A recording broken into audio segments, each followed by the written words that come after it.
চাপা শুটকি দিয়ে আমার কাঁঠালের বিচি রান্না হয়ে গেছে। দেখেন কি সুন্দর, কি মজাদার। আজকে নতুন আইটেম চাপা শুটকি দিয়ে কাঁঠালের বিচি রান্না করতেছে। আজকে আমি রান্না করতেছি না, আমার বৌমা আসছে কালকে, আমি আজকে থেকে ছুটি। আমার বৌমা রান্না করতেছে কাঁঠালের বিচি দিয়ে চাপা শুটকি। আমরা তো কখনো কাঁঠালের বিচি দিয়ে চাপা শুটকি রান্না করি নাই, আজকে প্রথম রেসিপি। এই রেসিপিটা যদি আপনাদের ভালো লাগে লাইক কমেন্ট করবেন। আসলে চাপা শুটকি দিয়ে কাঁঠালের বিচি কীভাবে কেমন লাগে আজকে খেয়ে দেখব। তো আপনারা দেখেন চাপা শুটকি দিয়ে কাঁঠালের বিচি কীভাবে রান্না করে। তো ওই চাপা শুটকি মরিচ মশলা কষানো হয়ে গেছে, এখন কাঁঠালের বিচিগুলা দিয়ে দিতেছে।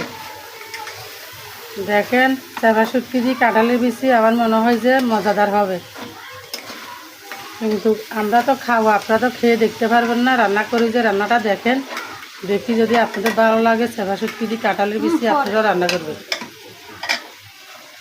চাপা শুটকি দিয়ে কাঁঠালের বিচি রান্না হয়েছে। শুটকি দিয়ে তো ভালো লাগে, কিন্তু আজকে তো শুটকি নেই, সেই জন্য চাপা শুটকি দিয়ে রান্না করতেছে। চাপা শুটকি দিয়ে আমার কাঁঠালের বিচি রান্না হয়ে গেছে। দেখেন কি সুন্দর, কি মজাদার। চাপা শুটকি দিয়ে কাঁঠালের বিচি রান্না করা হয়ে গেছে।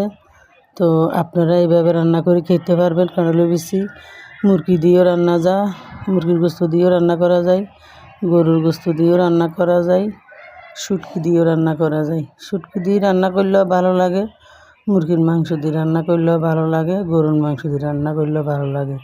তো আপনাদের যেটা দিয়ে মন চায় এটা দিয়ে